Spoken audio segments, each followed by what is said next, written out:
putting down run number 2, Jamie Anderson. She's been so dominant in this event. 4-time X Games Snowboard Slopestyle gold medalist. She's your defending Olympic gold medalist from Sochi in 2014. Jamie Anderson doing a little layback on that east wall feature. I like the way she adds the style to a gap lip. It looks like she's not even trying. That's my favorite thing about watching Jamie Anderson ride. Doesn't even look like she's trying, but it's so smooth, so elegant. Starting things off with a big frontside 7.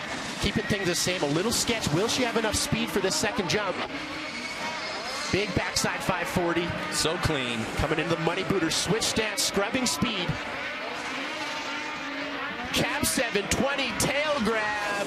Jamie Anderson, she's here to play. A proper run from Jamie Anderson on her second attempt.